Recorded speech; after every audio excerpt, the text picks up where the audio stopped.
কোনো সমস্যা থাকে সেটা জানিয়ে ফেলবেন, আমি সেটা সলভ করে দেওয়ার চেষ্টা করবো।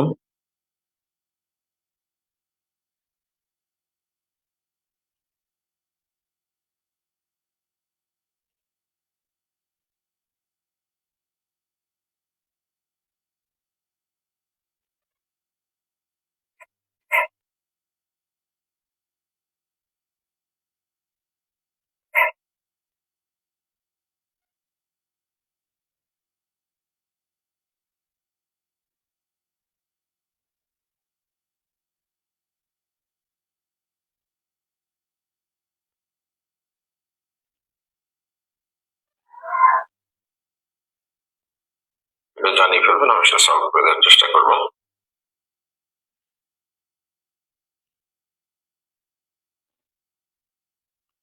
ক্লাসের লিঙ্কটা আমি আপনাদের মেসেঞ্জার গ্রুপে দিয়ে দিব।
আপনাদের যুক্ত হয়ে নেওয়ার জন্য আমরা অপেক্ষা করছি, আপনারা খুব দ্রুত সময়ের মধ্যে যুক্ত হয়ে নেবেন।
আচ্ছা, খুব দ্রুত যুক্ত নেবেন। আমরা সর্বশেষ যে ক্লাস ছিল সেখানে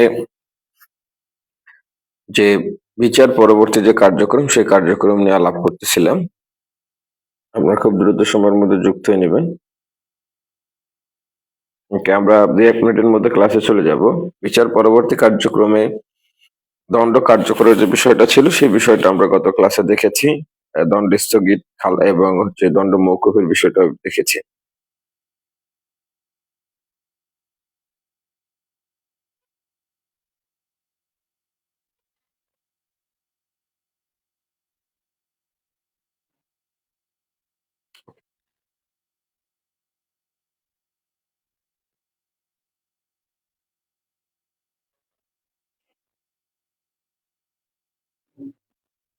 ঠিক আছে, তাহলে আমরা ক্লাসে চলে যাই।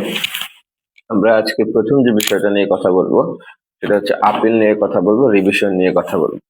এই আপিল এবং রিভিশনের যে কার্যক্রমটা সেটা দণ্ড পরবর্তী কার্যক্রমের সাথে সম্পৃক্ত। তাহলে আমরা কথা না বাড়ি আপিল নিয়ে কথা বলি এবং রিভিশন নিয়ে কথা বলি। দেখেন, আমাদের যে ফৌজদারি কার্যবিধি আছে সেই ফৌজদারি কার্যবিধিতে আপিল নিয়ে আলাপ করা হয়েছে সেকশন 404 থেকে পরবর্তীতে আপনার হচ্ছে 431 পর্যন্ত, এবং রিভিশন 435 থেকে 441 এ পর্যন্ত আলাপ করেছে। আপিলেরও একটা পার্ট আছে, যাই হোক আমরা এটা দেখবো। আমরা একটু প্রথমে আপিল নিয়ে কথা বলি, কোন কোন ক্ষেত্রে আপিল করা যায়, কোন কোন ক্ষেত্রে করা যায় না, সেই বিষয়গুলো নিয়ে একটু কথা বলি। তাহলে আমরা একটু দেখি যে সকল ক্ষেত্রে আপিল করা যায় সেটা একটু দেখি। দেখেন, এখন আপিলের যে বিধানটা আছে এই বিধানটা দেখি। আগে প্রথম আমরা দেখবো কোন কোন ক্ষেত্রে আপিল করা যায়, এরপর আমরা দেখবো কোন কোন ক্ষেত্রে আপিল করা যায়। তাহলে প্রথম আমরা দেখি যে সকল ক্ষেত্রে আপিল করা যায়।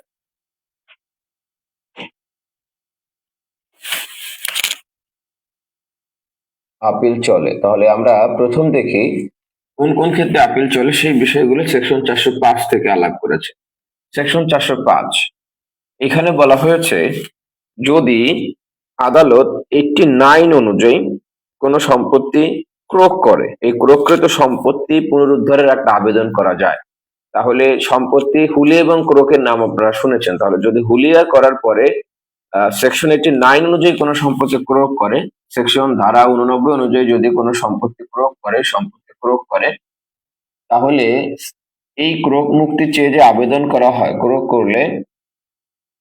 মুক্তি চেয়ে যে আবেদন করা হয়, ক্রোক মুক্তি চেয়ে যে আবেদনটা করে, সেই আবেদন যদি অগ্রাহ্য হয় তাহলে এই অগ্রাহ্যের বিরুদ্ধে আপিল চলে সেকশন 405 অনুযায়ী।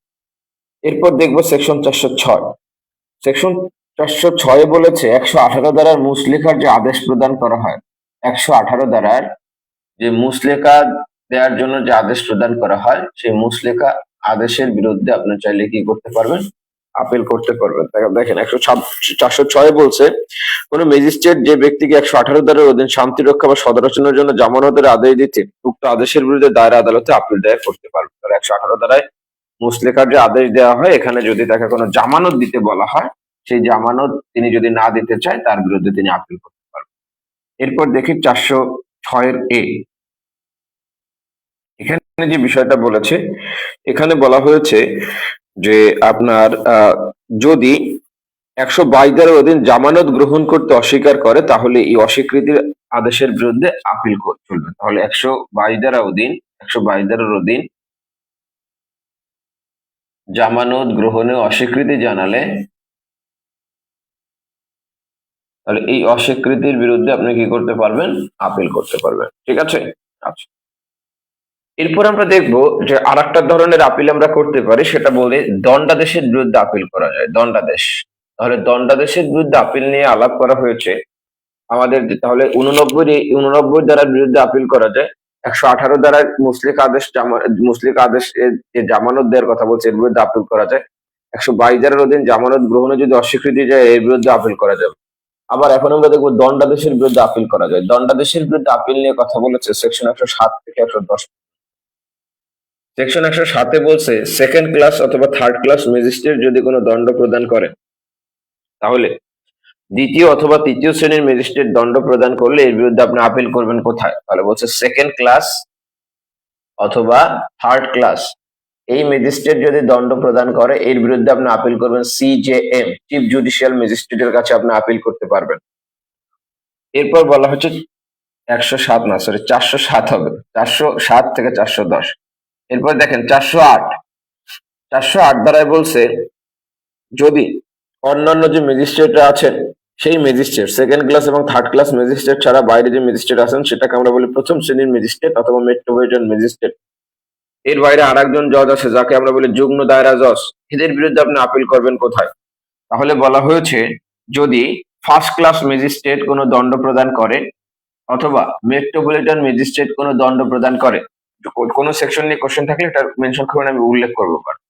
অথবা যদি যুগ্ম দায়রা জজ যদি কোনো দণ্ড প্রদান করে, তাহলে এর বিরুদ্ধে আপনি আপিল করবেন দায়রা জজের কাছে। দায়রা জজের কাছে আপিল করবেন। তবে দুইটা দণ্ডের ক্ষেত্রে আপনি হাইকোর্ট ডিভিশনে যাবেন।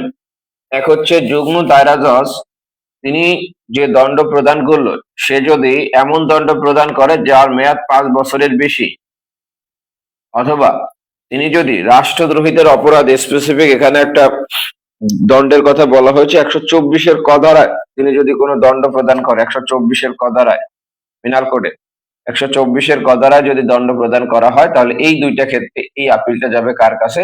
হাইকোর্ট ডিভিশনের কাছে যাবে। ঠিক আছে, বুঝতে পেরেছেন কিনা?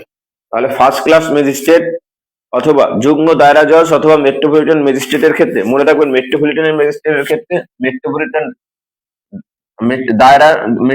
দায়রা হবে, মেট্রোপলিটন দায়রা হবে। তো মেট্রোপলিটন এলাকায় ওই দায়রা আদালত যেটা আছে সেটা মেট্রোপলিটন দায়রা হিসেবে চিহ্নিত। First class magistrate, metropolitan magistrate বা দুগ্ধ দায়রা জজের কাছে আপিল করবেন। তবে 5 বছরের বেশি যদি দণ্ড দেয় যুগ্ম দায়রা জজ, অথবা 124-এর এই অনুযায়ী যদি কোনো দণ্ড প্রদান করে পেনাল কোডে, তাহলে এটা হাইকোর্ট ডিভিশনে আপিল করতে হবে। বুঝতে পেরেছেন কিনা? কোশ্চেন আছে কিনা জানাবেন। এখন এর বাইরে আর একজন আদালত দণ্ডাদেশ দিতে পারে, সেই কে দণ্ডাদেশ দিতে পারে? এটাকে আমরা বলে থাকি দায়রা জজ। তাহলে দায়রা জজ বা অতিরিক্ত দায়রা জজ যদি কোনো দণ্ড প্রদান করে, এটাকে বলছে 410।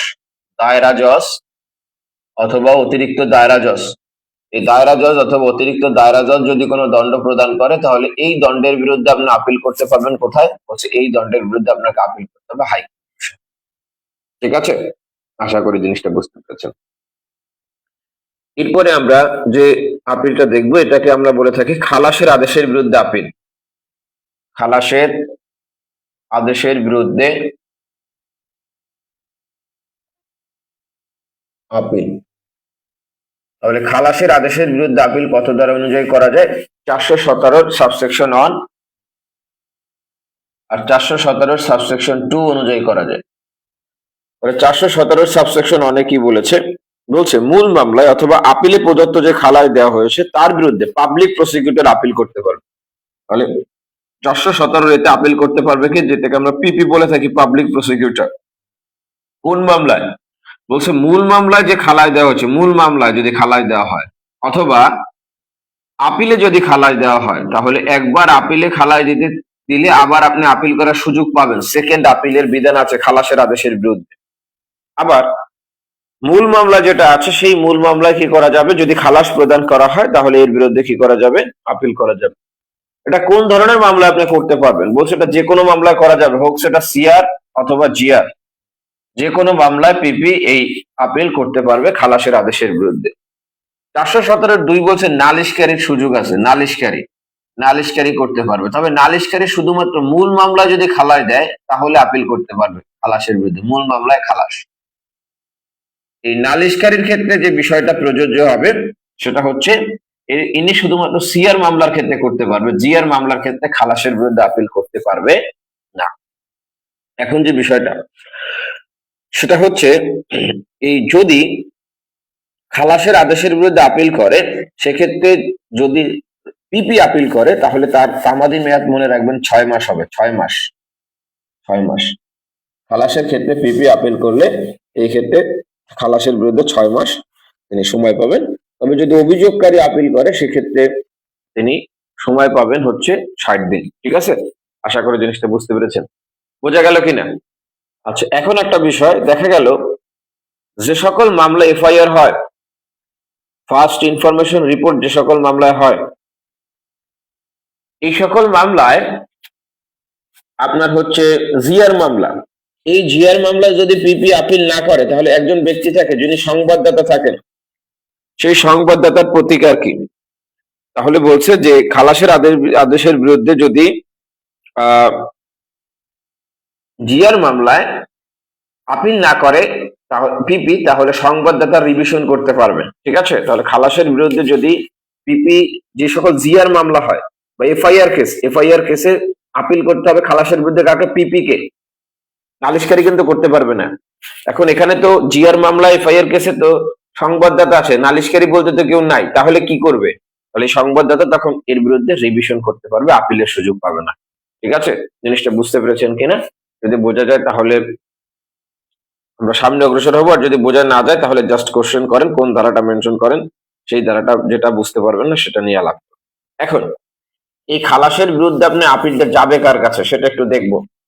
তাহলে খালাসের বিরুদ্ধে আপিল যাবে কার কাছে এটা দেখতে হলে আমাদের বুঝতে হবে যে খালাসটা দিয়েছে কে। মনে রাখবেন, যদি দায়রা আদালত খালাস দেয়, দায়রা আদালত বলতে তিনটা আদালতকে বোঝায়। এক বোঝায় দায়রা জজ, আর এক বোঝায় অতিরিক্ত দায়রা জজ, আর হচ্ছে যুগ্ম দায়রা জজ। এই তিনজনের কেউ যদি খালাস দেয় তাহলে এই আপিলটা সবসময় যাবে হাইকোর্ট ডিভিশনে। ঠিক আছে? যদি যদি এই খালাসটা প্রদান করে ম্যাজিস্ট্রেট, কোনো ম্যাজিস্ট্রেট খালাস প্রদান করে, তাহলে এটা যাবে সবসময় দায়রা জজের কাছে আপিল। ঠিক আছে? আচ্ছা, মূল মামলা যদি বলেন, মূল মামলা বলতে বোঝায় যে মামলাটা এক শুরু হয়েছে, অর্থাৎ আপিল না, যে মামলাটা শুরুতে কগনিজেন্স নিয়ে এই মামলাটার বিচার হলো, এটাকে বলা হয় মূল মামলা বা আদি মামলা। তাহলে আদি মামলায় আদালত খালাস দিল, তাহলেও পিপি করতে পারবে। আবার দেখা গেল আদি মামলায় খালাস পায় না, আপিলে খালাস পাইছে, তাহলেও পিপি কি করতে পারবে, খালাসের বিরুদ্ধে আপিল করতে পারবে। আশা করি জিনিসটা বুঝতে পেরেছেন। এটা যদি বোঝা যায় তাহলে আমরা আরেকটা বিষয় দেখবো, যেটাকে আমরা বলবো অপর্যাপ্ত দণ্ডের বিরুদ্ধে আপিল। তাহলে একজন ব্যক্তির এক্সপেকটেশন হচ্ছে আদালত একটা বড় দণ্ড দিবে, কিন্তু দেখা গেল আদালত যে দণ্ডটা দিয়েছে এই দণ্ডটা যিনি বাদী ছিলেন তার মনে হলো এই দণ্ডটা অপর্যাপ্ত দণ্ড। তারও মনে হতে পারে, আবার রাষ্ট্রপক্ষেরও মনে হতে পারে, অর্থাৎ পিপিরও মনে হতে পারে যে এটা একটা অপর্যাপ্ত দণ্ড। তাহলে কোনো আদালত যদি অপর্যাপ্ত দণ্ড দেয়, যেটা আপনার কাছে পর্যাপ্ত বলে পরিগণিত হচ্ছে না, এর বিরুদ্ধে আপনি আপিল করতে পারবেন। তাহলে আমরা আরেকটা আপিল দেখি, যেটাকে আমরা বলে থাকি অপর্যাপ্ত দণ্ডের বিরুদ্ধে আপিল।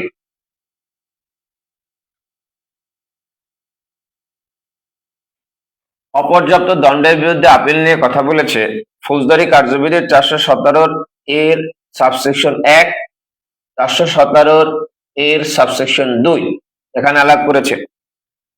417 এর সাবসেকশন 1 বলছে যে পাবলিক প্রসিকিউটর আপিল করতে পারবেন। তাহলে কি পারবেন? পিপি আপিল করতে পারবেন অপর্যাপ্ত দণ্ডের বিরুদ্ধে। অপর্যাপ্ত দণ্ডের বিরুদ্ধে যদি পিপি আপিল করে, সে তিনি কোন মামলায় করতে পারবে? তিনি জিআর মামলায় করতে পারবে, আবার নন জিআর মামলায় করতে পারবে, আবার সিআর মামলায় করতে পারবে। ঠিক আছে? পিপি যদি আপিল করে অপর্যাপ্ত দণ্ডের বিরুদ্ধে, তাহলে মনে রাখবেন এই আপিলটা তিনি সবসময় হাইকোর্ট ডিভিশনে করবেন। কোন আদালত সিদ্ধান্ত দিল? ঠিক আছে, কোন আদালত সিদ্ধান্ত দিল, কোন আদালত সিদ্ধান্ত দিল সেটা doesn't fact. Fact is that যে এটা সবসময় তিনি হাইকোর্ট ডিভিশনে করবেন। যদি পিপি অপর্যাপ্ত দণ্ডের বিরুদ্ধে আপিল করেন তাহলে সবসময় তিনি হাইকোর্ট ডিভিশনে দাখিল করবেন। 417 এর সাবসেকশন 2 এখানে পারবে নালিশকারী পারবে অপর্যাপ্ত দণ্ডের বিরুদ্ধে নালিশকারী আপিল করতে পারে, তবে তিনি শুধুমাত্র সিআর মামলায় পারবেন, অর্থাৎ যে মামলাটা একটা নালিশি মামলা ছিল সেই মামলায় তিনি পারবেন। এখন তিনি আপিলটা কোথায় দায়ের করবেন? তিনি আপিলটা দায়ের করবেন সংশ্লিষ্ট আদালত, সংশ্লিষ্ট আপিল আদালতে। সংশ্লিষ্ট আপিল আদালত বলতে কি বুঝায়? সংশ্লিষ্ট আপিল আদালত বলতে বোঝানো হয়েছে যে 407 থেকে 410 ধারা পর্যন্ত যে আপিল আদালতগুলোর কথা বলা হয়েছে, অর্থাৎ দণ্ডের ক্ষেত্রে যে আদালতে আপিল করতেন সেগুলো হচ্ছে দণ্ড প্রদানের ক্ষেত্রে সংশ্লিষ্ট আপিল আদালত। সেই দণ্ড প্রদানের ক্ষেত্রে সংশ্লিষ্ট আপিল আদালত গুলো এই নালিশকারী আপিল করবে অপর্যাপ্ত দণ্ডের বিরুদ্ধে। যেমন একজন সেকেন্ড ক্লাস ম্যাজিস্ট্রেট অপর্যাপ্ত দণ্ড দিয়েছে, আপনি সিজিএম এর কাছে যাবেন 407 অনুযায়ী। একজন অতিরিক্ত দায়রা দিয়েছে অপর্যাপ্ত দণ্ড, আপনি সেশন জজের কাছে যাবেন 408 ধারা অনুযায়ী। সেশন জজ অপর্যাপ্ত দণ্ড দিয়েছে 410 অনুযায়ী, আপনি হাইকোর্টে যাবেন। ঠিক আছে? তাহলে এই ফর্মটা তিনি কি করবেন? এটা তিনি হচ্ছে প্রয়োগ করবেন। আশা করি জিনিসটা বুঝতে পেরেছেন। 407 থেকে 410 এর যে সংশ্লিষ্ট আপিল আদালতের কথা বলছে, এই ক্ষেত্রটা হচ্ছে তিনি সেই আদালতে যাবেন। এরপরে আর কোথায় আপিল করা যায় বা আর কোন আপিলের বিধান আছে সেই বিষয়টা নিয়ে আমরা একটু কথা বলি। আর একটা আপিল করা যায়, সেটা করা যায় 476 এর সাবসেকশন বি অনুযায়ী। 476 এর সাবসেকশন বি অনুযায়ী আপিল করা যায়। তাহলে এই আপিলটা আপনি কখন করবেন? এই আপিলটা করবেন যখন 476 অথবা 476 এর এ অনুযায়ী যে আবেদনটা করেছেন, এই আবেদন যদি আদালত অগ্রাহ্য করে, এই আবেদন যদি আদালত অগ্রাহ্য করে তাহলে এই অগ্রাহ্য আদেশের বিরুদ্ধে আপনি আপিল করতে পারবেন 476 বি অনুযায়ী। 476 এতে আপনি কখন আবেদন করবেন? আমরা আমলে গ্রহণের ক্ষেত্রে বিশেষ কিছু পদ্ধতি দেখেছিলাম। একটা পদ্ধতিতে বলেছিলাম ফৌজদারি কার্যবিধির 195 ধারায় বলেছিলাম যদি কোনো মিথ্যা সাক্ষ্য আদালতে প্রদান করা হয় তাহলে এই মিথ্যা সাক্ষ্যের বিরুদ্ধে আপনি যদি ব্যবস্থা গ্রহণ করতে চান আপনি ব্যক্তিগত ফর্মে ব্যবস্থা গ্রহণ করতে পারবেন না, ওই সংশ্লিষ্ট আদালতের মামলা করতে হবে। আবার বলেছিলাম যদি কোনো জাল দলিল কেউ আদালতে উপস্থাপন করে তাহলে এই জাল দলিল দ্বারা আপনি সংক্ষুব্ধ হলেও এই জাল দলিলের প্রেক্ষিতে আপনি ব্যক্তিগত ক্যাপাসিটিতে মামলা করতে পারবেন না, সংশ্লিষ্ট আদালত নিজেকে বাদী হয়ে মামলা করতে হবে, এটা আমরা বলেছিলাম। এখন আদালত যদি এই মামলা না করে তাহলে আপনি 476 এবং 476 অনুযায়ী আবেদন করতে পারবেন, যাতে আপনার বিরুদ্ধে যে জাল দলিলটা ব্যবহার হয়েছে, আপনার বিরুদ্ধে যে মিথ্যা সাক্ষ্যটা ব্যবহার হয়েছে এটার বিরুদ্ধে ব্যবস্থা গ্রহণের জন্য আদালতের কাছে আপনি আবেদন করবেন। সংশ্লিষ্ট আদালত যদি এই আবেদনটা অগ্রাহ্য করে তাহলে এই অগ্রাহ্য আদেশের বিরুদ্ধে আপনি আবার আপিল করার সুযোগ পাবেন 476 বি অনুযায়ী। বুঝতে পেরেছেন কিনা? আচ্ছা, এরপরে আমরা আরো একটা আপিল দেখবো যে আপিলটা আমরা করতে পারি 486 ধারা অনুযায়ী আমরা আর একটা আপিল করতে পারি। তাহলে 486 ধারা অনুযায়ী আমরা কোথায় আপিল করতে পারি, কখন আপিল করতে পারি এটা একটু দেখবো।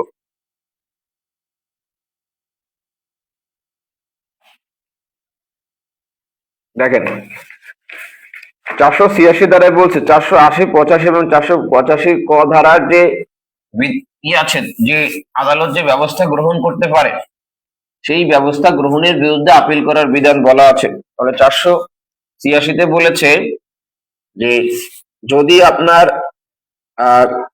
480, 85 এবং 485 ক ধারায় 480, 485, 485 ক ধারার যদি আদালত কোনো আদেশ দেয় সেই আদেশের বিরুদ্ধে আদেশ দিলে এর বিরুদ্ধে আপনি আপিল করতে পারবেন 486 ধারায়। তাহলে 480, 85, 85 এতে কি কি আদেশ দিতে পারেন? 480 এখানে বলা হয়েছে আদালত যদি কেউ অবমাননা করে তাহলে 200 টাকা দণ্ড অর্থদণ্ড দিতে পারে। তাহলে আদালত অবমাননা করলে আদালত অবমাননা এগুলো করলে আদালত কি করতে পারে? 200 টাকা অর্থদণ্ড দিতে পারে। এটা যদি অনাদায় থাকে তাহলে অনাদায়ে কি করতে পারে? 1 মাসের কারাদণ্ড দিতে পারে, 1 মাসের কারাদণ্ড। আচ্ছা, এরপর দেখেন 485-তে বলা হয়েছে যে যদি কোনো দলিল অথবা কোনো বস্তু হাজিরের নির্দেশ দেওয়া হয় বা কোনো জিজ্ঞাসিত প্রশ্নের উত্তর দিতে অস্বীকার করে তাহলে কি করতে পারে? যদি আদালত কোনো দলিল বা বস্তু হাজির নির্দেশ দেয় অথবা আদালতের জিজ্ঞাসিত প্রশ্ন অস্বীকার করে, জিজ্ঞাসিত প্রশ্নের উত্তর দিতে অস্বীকার করে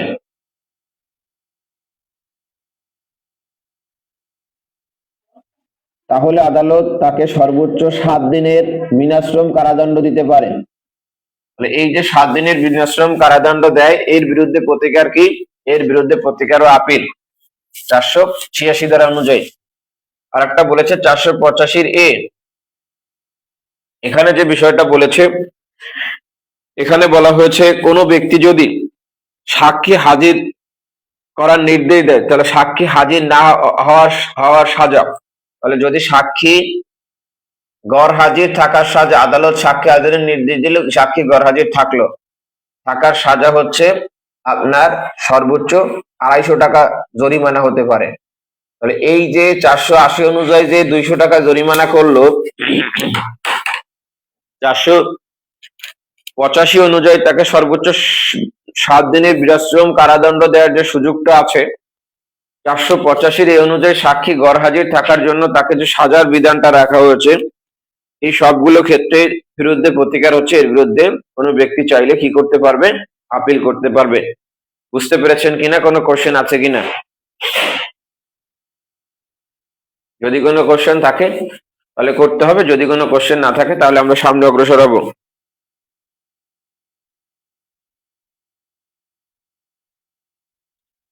তাহলে আমরা এক নজরে দেখে নিলাম কোন কোন ক্ষেত্রে আপিল চলে সেটা দেখলাম।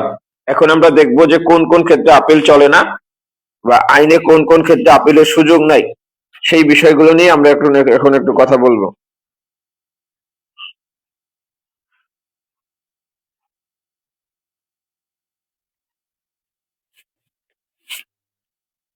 কোশ্চেন আছে কিনা দ্রুত জানাবেন। যদি কোশ্চেন না থাকে তাহলে আমরা সামনে অগ্রসর হব।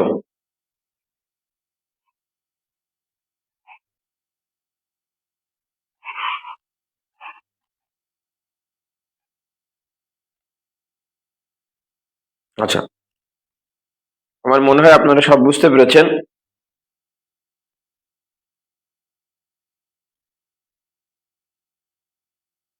এখন আমরা যে কনসেপ্টটা নিয়ে কথা বলবো সেটা হচ্ছে আমরা আলাপ করব কোন কোন ক্ষেত্রে আপিল চলে না।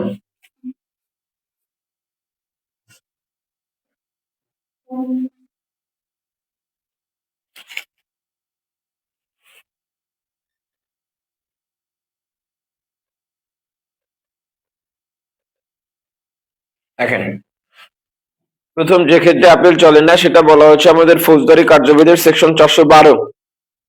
বলছে দোষ স্বীকারের ভিত্তিতে যদি দণ্ডপ্রাপ্ত হয়, দোষ স্বীকারের ভিত্তিতে দোষ স্বীকার করছে, প্লে অ্যান্ড কনভিকশন যেটাকে আমরা বলেছি, কমেন্ট করে জানান প্লে অ্যান্ড কনভিকশন ম্যাজিস্ট্রেট আদালতে কত ধারা অনুযায়ী প্লে অ্যান্ড কনভিকশনের উপর দণ্ড দেওয়া যায়, আর সেশন আদালতে কত ধারা অনুযায়ী প্লে অ্যান্ড কনভিকশনের উপর দণ্ড দেওয়া যায়। তাহলে দোষ স্বীকারের উপর ভিত্তি করে যদি দণ্ড দেওয়া হয় তাহলে এই দণ্ডের বিরুদ্ধে আপিল চলবে না। তবে এখানে দুইটা বিষয়ের উপর ভিত্তি করে আপিল করা যায়। একটা হচ্ছে এই দণ্ডের পরিমাণ এবং যৌক্তিকতা। তবে পরিমাণ এবং যৌক্তিকতা নিয়ে আপিল করা যাবে। এরপর দেখেন সেকশন 413। সেকশন 413-তে বলছে যদি তুচ্ছ মামলা হয় তাহলে সেই তুচ্ছ মামলায় আপিল করা যাবে না। তুচ্ছ মামলায় আপিল চলবে না। তাহলে তুচ্ছ মামলা বলতে কি বোঝানো হয়েছে? বলছে দায়রা আদালত যদি অনধিক 1 মাসের কারাদণ্ড প্রদান করে, তাহলে যদি কোনো দায়রা আদালত বলতে 3 প্রকারের জজকে বোঝায়। দায়রা আদালত যে কোনো জজ, দায়রা আদালত যদি অনধিক সর্বোচ্চ 1 মাসের কারাদণ্ড দেয়, অথবা যদি দায়রা আদালত বা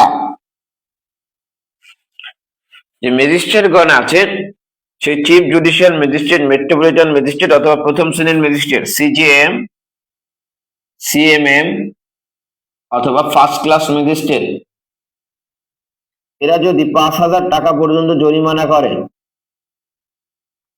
তাহলে এর বিরুদ্ধে আপিল চলবে না। আপনাদের একটা কোশ্চেন করেছি, কোশ্চেনের উত্তর দেওয়ার চেষ্টা করবেন। সেকশন 414,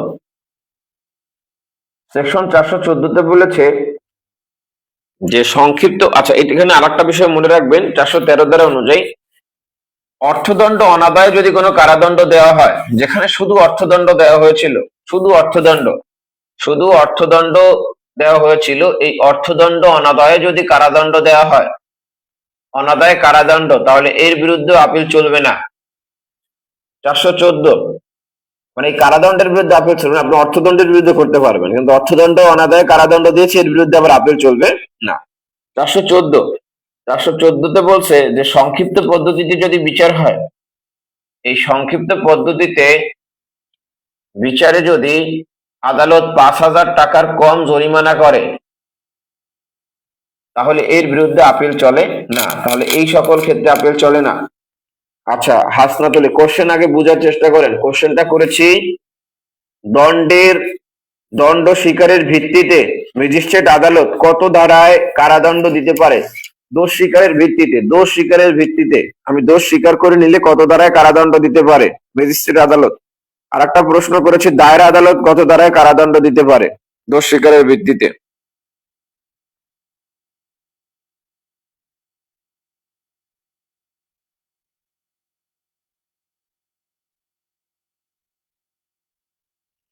কোনো কোশ্চেন থাকলে জানাবেন, যদি কোনো কোশ্চেন না থাকে তাহলে আমরা আপিলের যে বিষয়গুলো সেটা হচ্ছে আপিলের যে শুনানি, আপিল আদালতের ক্ষমতা, এই সকল বিষয় নিয়ে আলাপ করব।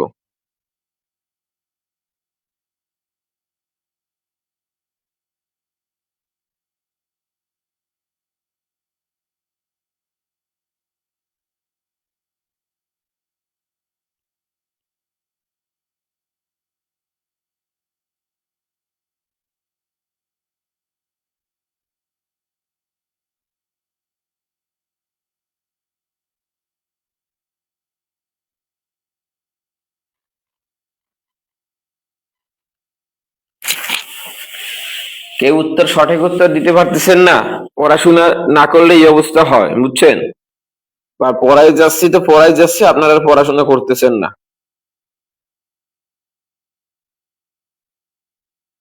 যদি এই রকমের অবস্থা হয় সেক্ষেত্রে কিন্তু যতই পড়াই পাশ কিন্তু করতে পারবেন না।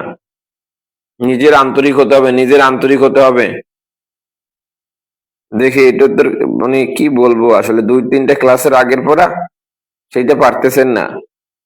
আসলেন ক্লাস করে গেলেন, আমি পড়ায় গেলাম আর পড়াশোনা করলেন না, এবং চিন্তা করবেন যে ওই পরীক্ষার 1 মাস আগে পড়ে কি করবেন, একদম সবকিছু শেষ করে দিবেন। এই টেন্ডেন্সি নিয়ে যারা বসে আছেন, বহুত স্টুডেন্ট এই টেন্ডেন্সি নিয়ে বসে থাকার কারণে বারবার ফেলিতে ফেল করে। দেখছেন একটা এক্সাম থেকে আর একটা এক্সাম হওয়া কত কষ্টের, কত উপায় খুঁজে এক্সাম না নেওয়ার জন্য, দেখছেন অবস্থা। এর মধ্যে যদি একটা এক্সাম কোনো কারণে মিস করেন, একটা এক্সামে কোনো কারণে খারাপ ফলাফল করেন, তাহলে মনে রাখেন মোটামুটি 1-1.5 বছর এমনি নষ্ট হয়ে যাবে। বুঝতে পেরেছেন? এই কারণে পড়াশোনা করতে হবে, পড়াশোনা করতে হবে। আচ্ছা, হ্যাঁ আপনারা দেখছি বেশ কয়েকজনে রাইট অ্যান্সার করেছেন। 243 দ্বারায়, আর একটা হচ্ছে বলেছেন 265 দিয়ে। ঠিক আছে, থ্যাংক ইউ। তাহলে আমরা দেখলাম কোন কোন ক্ষেত্রে আপিল চলে এবং কোন কোন ক্ষেত্রে আপিল চলে না। এখন আমরা একটু সামনে অগ্রসর হই। এখন আমরা আপিল আদালতের কার্যক্রম নিয়ে একটু কথা বলি। আপিল আদালতের কার্যক্রমের ক্ষেত্রে মনে রাখবেন, প্রথমে যে আপিলটা হয়, এই আপিলটা কিসের ভিত্তিতে করা যায়, কোন কোন বিষয়ে আপনি আপিলে কোশ্চেন করতে পারবেন। সেকশন 418-তে বলছে আপিল আপনি কোন কোন বিষয়ে প্রশ্ন করতে পারবেন। বলছেন appeal may lie on matter of fact as well as matter of law. এই লাইনটা একটু এইভাবেই লিখে নেবেন, an appeal may lie on matter of law as well as matter of fact. একটা আপিল আইনগত বিষয় যেভাবে আপনি আপিল করতে পারবেন, ঘটনাগত বিষয়ে আপনি আপিল করতে পারবেন। এই কারণেই বলা হয় appeal is a continuation of suit. এই লাইনটা হুবহু তুলে দিয়ে বলতে পারি এটা কত ধারায় আছে। সুতরাং এটা একটু মনে রাখবেন। আর একটা বিষয় হচ্ছে, যদি বলা হয় যে কোন ধারার কারণে, ফৌজদারি কার্যবিধির কোন ধারার কারণে appeal is a continuation of suit, মামলার একটা ধারাবাহিকতা, এটা বলা হয় কোন ধারায়, ফৌজদারি কার্যবিধি 418 ধারায়। কারণ একটা মামলায় যেভাবে ম্যাটার অফ ফ্যাক্ট এবং ম্যাটার অফ ল বিবেচ্য, আপিলেও সেম জিনিসটা বিবেচ্য, এই কারণে এটাকে কন্টিনিউশন অফ সুটও বলা হয়। আচ্ছা, এখন এই আপিলটা আপনি কিভাবে করবেন মনে রাখবেন। যদি আপনি ফৌজদারি আপিল করেন, সেকশন 419 বলেছে ফৌজদারি আপিলটা করতে হয় পিটিশন আকারে করবেন, পিটিশন আকারে। দেওয়ানি আপিল করা হয় মেমোরেন্ডাম আকারে, আর ফৌজদারি আপিল করা হয় পিটিশন আকারে আপিল করা হবে। ঠিক আছে? আচ্ছা, এখন এই আপিল করার পরে একটা কার্যক্রম হয়, এটাকে বলা হয় সামারি ডিসমিসাল অফ আপিল। তাহলে সামারি ডিসমিসাল অফ আপিল বা আপিলের সংক্ষিপ্ত খারিজ, আপিল সংক্ষেপে খারিজ বা আপিলের সংক্ষিপ্ত খারিজ। এই সংক্ষিপ্ত খারিজটাকে কাকে বলে দেখেন, একটা বিষয় একটু দেখেন, সেটা হচ্ছে এই যে আদালত আছে, আপিল করলে আপিল অটোমেটিক্যালি গৃহীত হয় না, এজন্য একটা শুনানি হয়। এইটাকে বলা হয় আপিল অ্যাডমিশন শুনানি। অর্থাৎ আপনার এই বিষয়ে আদালত আপিলটা শুনবে কিনা এই বিষয়ে একটা শুনানি হয়। সরি, 412 না, 421 হবে, 412 লেখে, 421 সামারি ডিসমিসাল অফ আপিল, আপিলের সংক্ষিপ্ত খারিজ 421। তাহলে বললাম যে একটা অ্যাডমিশন শুনানি হয়, যে এই ব্যাপারে আপিল চলবে কিনা। এই অ্যাডমিশন শুনানিতে আদালত যদি মনে করে যে এইখানে আসলে আদালতের ইন্টারফেয়ার করার মতো কোনো হেতু নাই, অর্থাৎ এই আপিলটা চলার মতো কোনো কারণ নাই, তখন আদালত এই আপিলটাকে সংক্ষিপ্ত পদ্ধতিতে খারিজ করে দিবেন। অর্থাৎ এই আপিলটা আদালত আর শ্রবণ করবে না, এটাকে বলা হয় আপিলের সংক্ষিপ্ত খারিজ। এরপর আমরা যে বিষয়টা নিয়ে কথা বলবো সেটা হচ্ছে আপিল নিষ্পত্তিতে আপিল আদালতের ক্ষমতা কত ধারায় বলা। তাহলে নিষ্পত্তিতে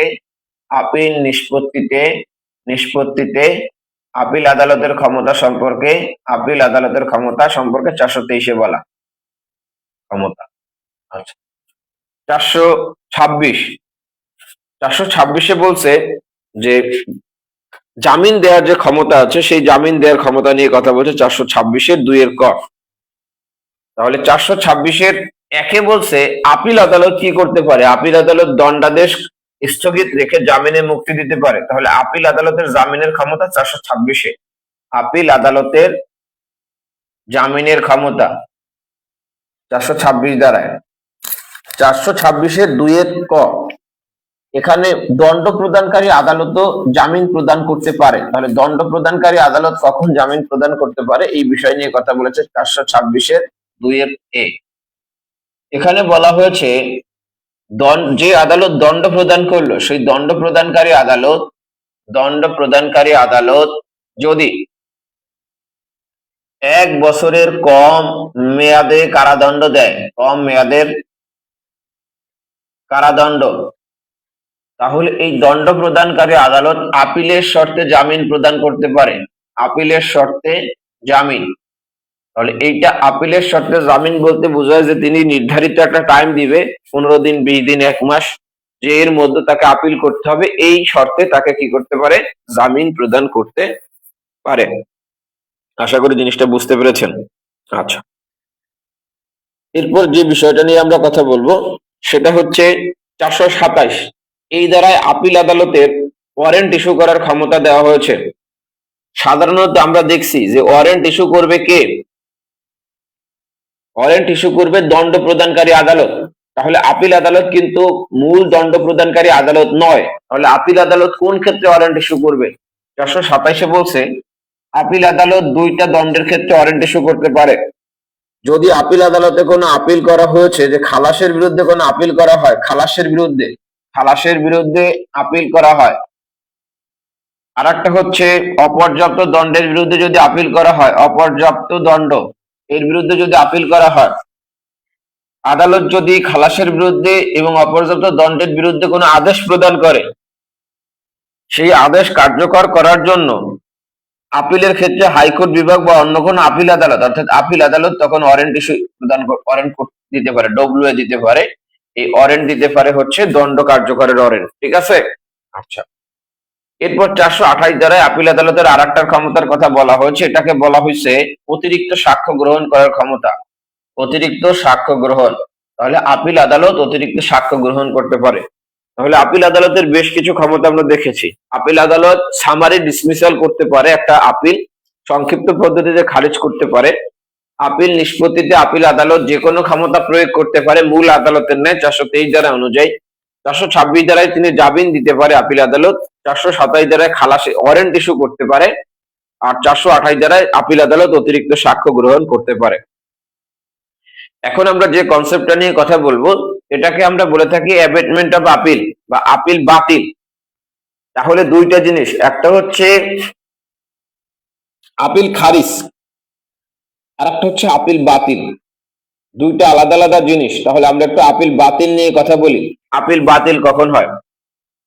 মনে রাখবেন, আপিল বাতিলটা প্রযোজ্য হয় যদি পক্ষ যদি মারা যায় তখন যার বিরুদ্ধে অভিযুক্ত, পক্ষ না বলে এখানে বলা যায় অভিযুক্ত ব্যক্তি যদি মারা যায় তখন আপিল বাতিল হয়। তাহলে আমরা একটু অ্যাবেটমেন্ট অফ আপিল দেখি। অ্যাবেটমেন্ট অফ আপিল, এটাকে আমরা বলেছি আপিল বাতিল। তাহলে আপিল বাতিল নিয়ে 400 ফৌজদারি কার্যবিধির 431 দ্বারা আলাপ করা হয়েছে। এখানে বলা হয়েছে যে যদি অভিযুক্ত মারা যায়, আপিল কে করেছে দ্যাটস নট ফ্যাক্ট, কাকে মারা যেতে হবে? যিনি আসামি আছেন, সেই আসামি যদি মারা যায় তাহলে আপিল বাতিল হবে। এইটা জাস্ট এই কনসেপ্ট একটু মনে রাখেন, কাকে মারা যেতে হবে? আসামি। কে আপিল করেছে এটার চাইতে বড় বিষয় হচ্ছে কে মারা গেছে। আসামি যদি মারা যায় তাহলে আপিল বাতিল হয়। তাহলে যদি আপিলটা করা হয় 407 থেকে 410 দ্বারায়, তাহলে কার মারা যেতে হবে? আপিলকারী, কারণ আপিলকারী দণ্ডের বিরুদ্ধে এই ধারাগুলো আসামি আপিলকারী হয়। যদি আপিলটা করা হয় 417 অথবা 417 এ অনুযায়ী আপিলটা করা হয়, তাহলে কার মারা যেতে হবে? তাহলে মারা যেতে হবে আপিলের প্রতিবাদীর। আপিলের প্রতিবাদী যদি মারা যায় তাহলে এই 417-তে খালাসের বিরুদ্ধে যিনি খালাস পেল তিনি তো আপিল করবেন না, রাষ্ট্র আপিল করবেন। তাহলে কার বিরুদ্ধে আপিল করবে? আসামির বিরুদ্ধে। 417 অপর্যাপ্ত দণ্ডের বিরুদ্ধে কে আপিল করবে? রাষ্ট্র আপিল করবে বা বাদী আপিল করবে। কার বিরুদ্ধে? আসামির বিরুদ্ধে। তাহলে এই ক্ষেত্রে মারা যেতে হবে আপিলের প্রতিবাদী, কারণ এইখানে আসামি হচ্ছে আপিলের প্রতিবাদী হিসেবে থাকে, রেসপন্ডেন্ট হিসেবে থাকে, আর আপিলকারী হিসেবে থাকে এই ধারাগুলো। তাহলে 407 থেকে 410 যে আপিল গুলো হয় সেগুলোকে আপিলকারীকে মারা যেতে হবে, 417 অথবা 417 এতে মারা যেতে হবে আপিলের প্রতিবাদীকে। তাহলে আপিলটি অ্যাবেটমেন্ট বা বাতিল হবে। এখন এই যে আপিল যদি শুধুমাত্র কোনো অর্থদণ্ড প্রদান করা হয়, অর্থদণ্ড, যদি কোনো অর্থদণ্ড আরোপ করা হয়, এই যার বিরুদ্ধে অর্থদণ্ড আরোপ করা হয়েছে তিনি যদি মৃত্যুবরণ করে তাহলে কি আপিল বাতিল হবে? না। যার বিরুদ্ধে অর্থদণ্ড আরোপ করা হবে তিনি যদি মৃত্যুবরণ করে তাহলে আপিল বাতিল হবে না। কেন হবে না? কারণ মনে রাখবেন, অর্থদণ্ড যেটা দেওয়া হলো এই অর্থদণ্ডের দায়টা হচ্ছে আপিলকারীর জন্য, মানে আসামির প্রতি না, বরং আসামির সম্পত্তির প্রতি। যেহেতু এই অর্থদণ্ডের দায়টা আসামির সম্পত্তির প্রতি, এই কারণে এই আপিলটাকে বাতিল করার সুযোগ নাই। আচ্ছা, বুঝতে পেরেছেন কিনা? যদি বোঝা যায় তাহলে এখন আমরা রিভিশন নিয়ে কথা বলবো। রিভিশন, দেখেন একটু আগে আমরা দেখলাম কোন কোন ক্ষেত্রে আপিল চলে, সেটা আমরা দেখলাম। এখন আমরা দেখবো যে কোন কোন ক্ষেত্রে রিভিশন চলে। প্রথমত হচ্ছে যে সকল ক্ষেত্রে আপিল চলে না, যে সকল ক্ষেত্রে আপিল চলে না সেই সকল ক্ষেত্রে রিভিশন চলে। রিভিশন করতে হলে অবশ্যই কোনো এরর অফ ল, আইনগত ত্রুটি থাকবে। আইনগত ত্রুটি থাকলে হবে না, এই ত্রুটি পক্ষের ন্যায় বিচার ব্যাহত করবে। তাহলে যদি কোনো, যে সকল ক্ষেত্রে আপিল চলে না সেই সকল ক্ষেত্রে কোনো আইনগত ত্রুটি থাকে এবং এই আইনগত ত্রুটি যদি ন্যায় বিচার ব্যাহত করে তখন আপনি রিভিশন করার সুযোগ পাবেন। তাহলে রিভিশনটা আপনি কোন আদালতে করবেন এটা দেখার আগে একটু রিভিশনাল আদালতের ক্ষমতাগুলো দেখি, কারণ এগুলো টেকনিক্যালি আগে বলা আছে ফৌজদারি কার্যবিধিতে। তাহলে আগের জিনিসগুলো একটু আগে দেখি। রিভিশন আদালতের ক্ষমতা সম্পর্কে 435-এ আলাপ করা হয়েছে।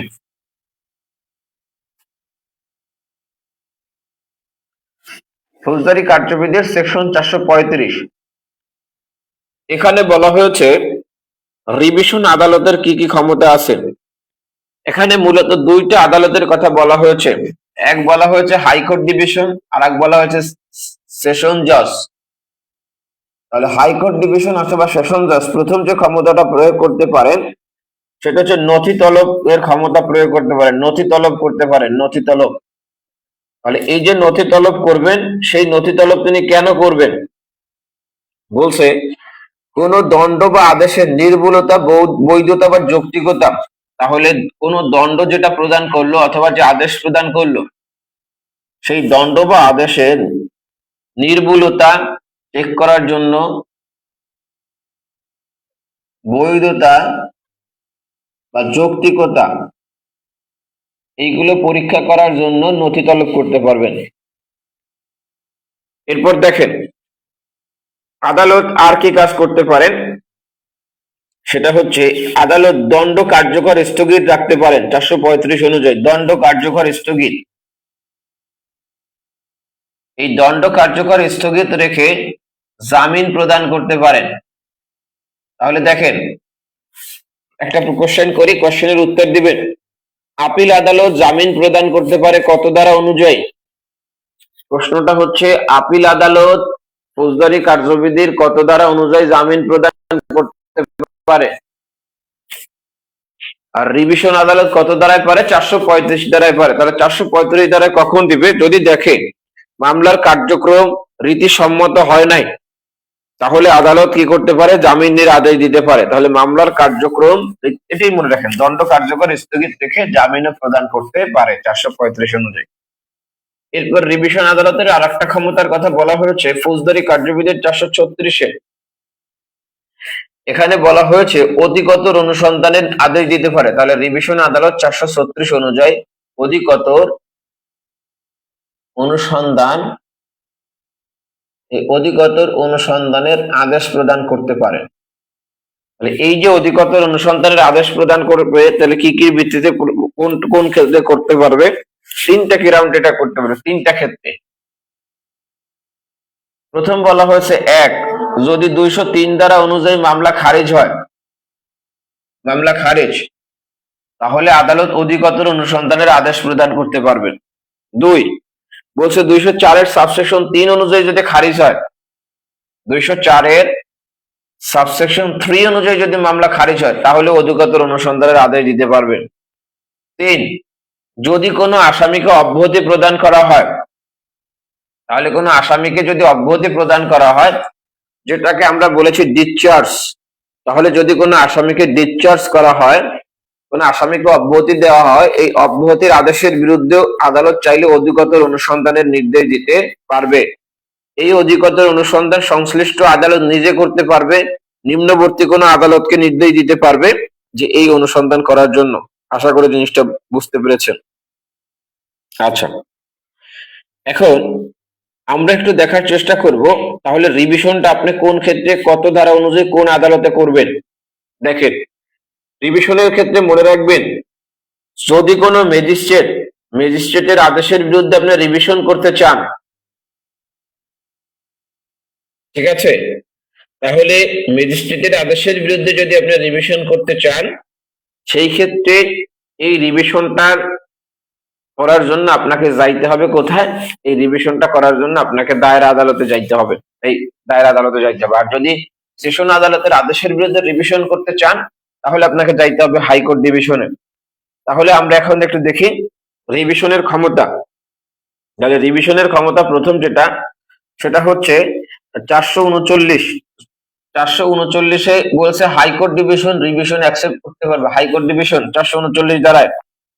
এখন এই হাইকোর্ট ডিভিশন যে রিভিশন অ্যাকসেপ্ট করতে পারবেন, এই ক্ষেত্রে মনে রাখতে হবে যে কিছু কাজ, আচ্ছা এটা একটু পরে দেখি, দুইটা একত্রে দেখি। আর দায়রা আদালতে যদি আপনি রিভিশন করতে চান, তাহলে করতে হবে দায়রা জজের কাছে 439 এর অনুযায়ী। এই রিভিশন আদালত কিছু কাজ করতে পারবে না, এটা একটু মনে রাখবেন। দেখেন, এক, রিভিশন আদালত কি করতে পারে না, মনে রাখবেন, খালাসের আদেশকে দণ্ডে পরিণত করতে পারবে না। খালাস আদেশ দণ্ডে রূপান্তর করা যাবে না, দণ্ডে রূপান্তর। নিম্ন আদালত যদি কোনো খালাস দেয়, রিভিশন আদালত কি করতে পারবে না, সেই খালাস আদেশটাকে দণ্ডে রূপান্তর করতে পারবে না। ঠিক আছে? আচ্ছা, এরপরে যে ক্ষেত্রে আপিল চলে সেক্ষেত্রে রিভিশন শুনবে না। যে ক্ষেত্রে আপিল চলে সেক্ষেত্রে রিভিশন শুনবে না। সেক্ষেত্রে রিভিশন শুনবে না, রিভিশন আদালত রিভিশন শুনবে না।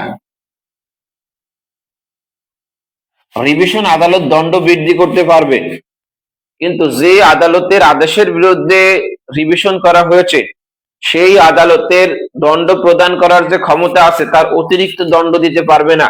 তাহলে রিভিশন আদালত কি করতে পারবে? দণ্ড বৃদ্ধি।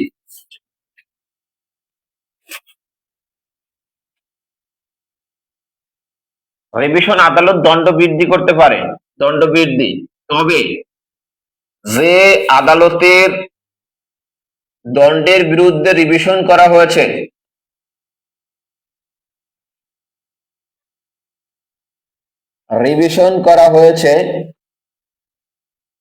সেই আদালতের সর্বোচ্চ দণ্ড দেওয়ার যে ক্ষমতা আছে, সর্বোচ্চ দণ্ড দেওয়ার ক্ষমতার অতিরিক্ত দণ্ড রিভিশন আদালত দিতে পারবে না। দণ্ড রিভিশন আদালত দিবে না। ধরেন একটা সেকেন্ড ক্লাস ম্যাজিস্ট্রেট, এই সেকেন্ড ক্লাস ম্যাজিস্ট্রেটের দণ্ড দেওয়ার ক্ষমতা আছে 3 বছর। সেকেন্ড ক্লাস ম্যাজিস্ট্রেট, এই সেকেন্ড ক্লাস ম্যাজিস্ট্রেটের দণ্ডাদেশের বিরুদ্ধে আপনি রিভিশন করলেন। সেকেন্ড ক্লাস ম্যাজিস্ট্রেট 1 বছর দণ্ড দিল বা 2 বছর দণ্ড দিল, রিভিশন আদালত দেখলো এখানে দণ্ড হওয়া উচিত 5 বছর। রিভিশন আদালত এই 5 বছর দণ্ড দিতে পারবে না। কোন পর্যন্ত বৃদ্ধি করতে পারবে? সেকেন্ড ক্লাস ম্যাজিস্ট্রেটের দণ্ড দেওয়ার সর্বোচ্চ যে ক্ষমতা আছে, তাহলে সেকেন্ড ক্লাস ম্যাজিস্ট্রেট একজন ব্যক্তিকে সর্বোচ্চ দণ্ড দিতে পারে 3 বছর। তাহলে রিভিশন আদালতের 5 বছর দণ্ড দিতে মনে চাইলেও রিভিশন আদালত এই ক্ষেত্রে 5 বছর দণ্ড দিতে পারবে না। আশা করি জিনিসটা বুঝতে পেরেছেন।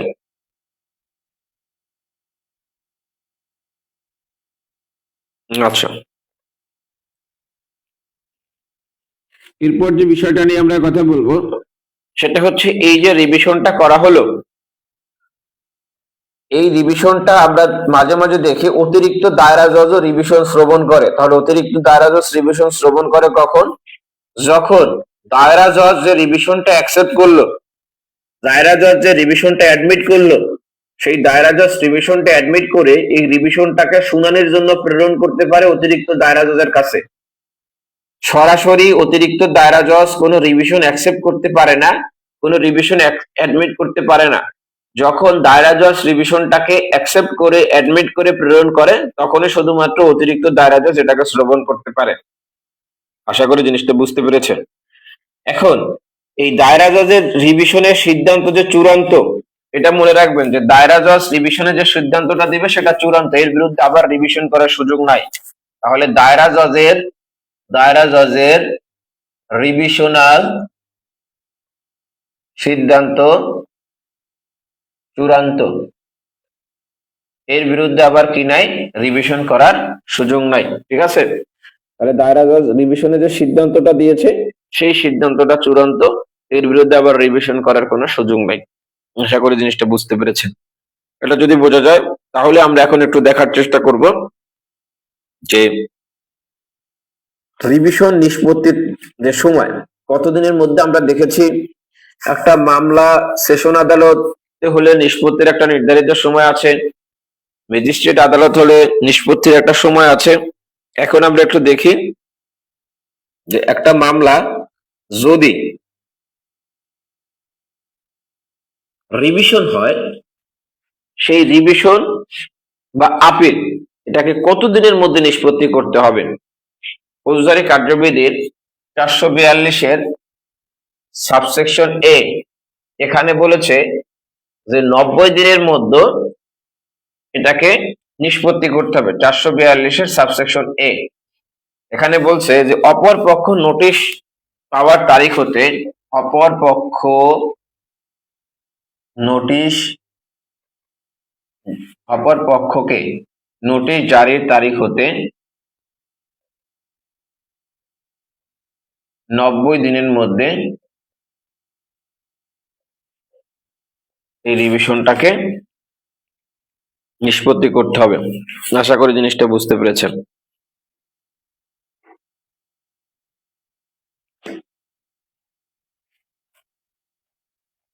আচ্ছা, এটা যদি বোঝা যায় তাহলে আমরা এখন খুব সংক্ষেপে কিছু বিষয় দেখব।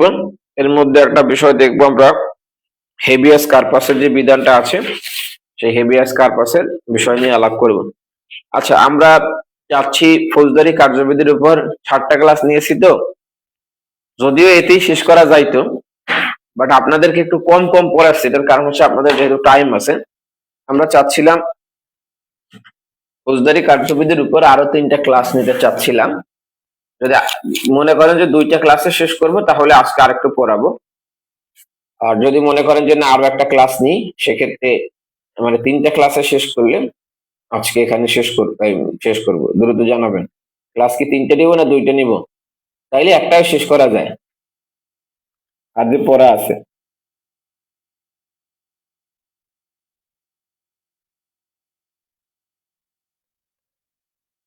হুম। 3টে ক্লাসে শেষ করি, আজকে এখানে শেষ করব। ওকে, দ্রুত জানান।